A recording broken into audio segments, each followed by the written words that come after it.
नमस्कार दोस्तों, board exams पास आ रहे हैं और क्या केमिस्ट्री की रिएक्शंस देखकर सिर घूम रहा है। तो चलिए आज आईसीएससी क्लास 10 की सबसे जरूरी केमिकल रिएक्शंस का एक फटाफट और स्मार्ट रिवीजन करते हैं।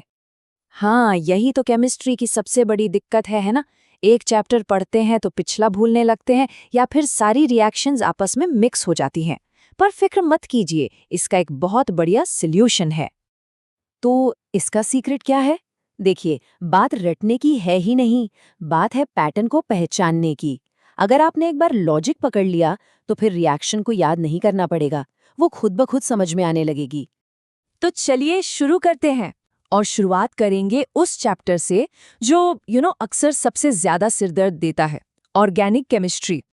देखिए, हाइड्रोकार्बन की दुनिया में ना दो मेन प्लेयर्स हैं, सैचुरेटेड और अनसैचुरेटेड। सैचुरेटेड जैसे कि एल्केन्स, इनके पास सिर्फ सिंगल बॉन्ड्स होते हैं, जगह फुल है, इसलिए सब्स्टिट्यूशन रिएक्शंस करते हैं, मतलब एक को हटाकर दूसरे को बिठाना। वहीं दूसरी तरफ है अनसैचुरेटेड, जैसे एल्कीन्स और एल्काइन्स, जिनके पास डबल या ट्रिपल बॉन्ड होते हैं, मतलब इनके पास मेहमानों के लिए जगह है, तो ये एडिशन रिएक्शंस करते हैं, मतलब नए एटम्स को जोड़ लेते हैं। सब्स्टिट्यूशन को समझने के लिए मीथेन और क्लोरीन का एग्जाम्पल लेते हैं। ये एल्केन्स की खासियत है, यहाँ एक एटम की जगह दूसरा ले लेता है। पर हाँ, एक शर्त है, ये रिएक्शन डिफ्यूज्ड सनलाइट में ही होती है, तेज धूप में नहीं। तो पहले स्टेप में क्या होता है, मीथेन का एक हाइड्रोजन एटम हटता है और उसकी जगह एक क्लोरीन एटम आ जाता है। बन गया क्लोरोमीथेन और हाइड्रोजन क्लोराइड, एकदम सिंपल सब्स्टिट्यूशन। पर कहानी यहाँ खत्म नहीं होती, ये एक चेन रिएक्शन है। अब जो क्लोरोमीथेन बना था वो फिर से क्लोरीन से रिएक्ट करता है, एक और हाइड्रोजन हटता है, एक और क्लोरीन जुड़ता है और बन जाता है डाइक्लोरोमीथेन। और ये सिलसिला ऐसे ही चलता रहता है। अब डाइक्लोरोमीथेन से एक और हाइड्रोजन की छुट्टी होती है और हमें मिलता है ट्राइक्लोरोमीथेन, जिसे हम सब क्लोरोफॉर्म के नाम से भी जानते हैं। और ये है इस चेन का फाइनल स्टेप। मीथेन का जो आखिरी हाइड्रोजन बचा था वो भी क्लोरीन से रिप्लेस हो जाता है और हमें मिलता है कार्बन टेट्राक्लोराइड।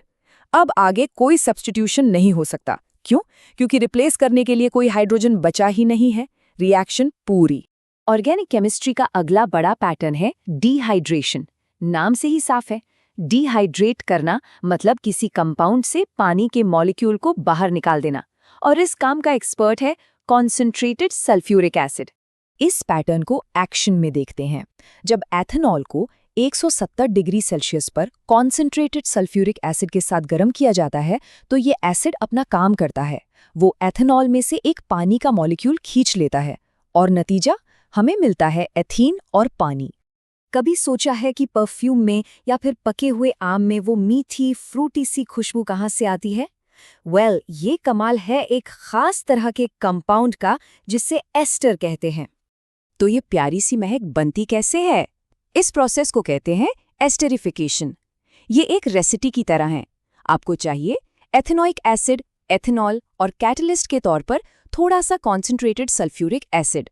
इन सबको मिलाने पर बनता है एथिल एथेनोइड, जो कि एक एस्टर है, और साथ में पानी। ये एक बहुत ही इंपॉर्टेंट रिएक्शन है। चलो अब ऑर्गेनिक से हटकर थोड़ा एसिड, बेस और सॉल्ट्स की दुनिया में चलते हैं। यहाँ भी कुछ पक्के पैटर्न हैं जो हमेशा काम आते हैं।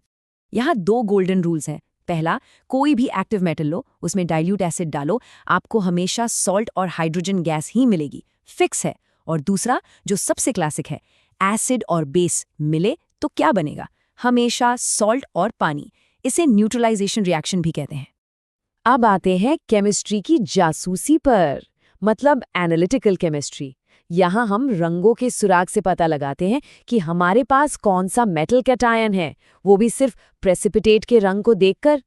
तो मान लीजिए कि हम अलग अलग सॉल्ट सॉल्यूशंस में कुछ बूंदे सोडियम हाइड्रोक्साइड की डालते हैं। अब देखिए जादू, कैल्शियम देता है सफेद प्रेसिपिटेट। आयरन के दो भाई हैं, फेरस देगा डर्टी ग्रीन और फेरिक देगा रेडिश ब्राउन। कॉपर का तो अपना खास कलर है, हल्का नीला।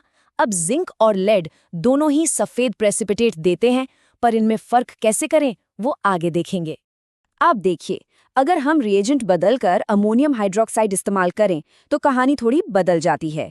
फेरस और फेरिक का रंग तो वही रहता है, लेकिन कॉपर का जो हल्का नीला प्रेसिपिटेट है ना, वो और ज्यादा अमोनियम हाइड्रोक्साइड डालने पर घुल जाता है और एक इंक ब्लू यानी गहरा नीला सोल्यूशन बना लेता है। जबकि लेड के साथ ऐसा कुछ नहीं होता। तो मिल गया ना दोनों में फर्क। यही छोटी छोटी बातें कैटायन पहचानने में मदद करती हैं।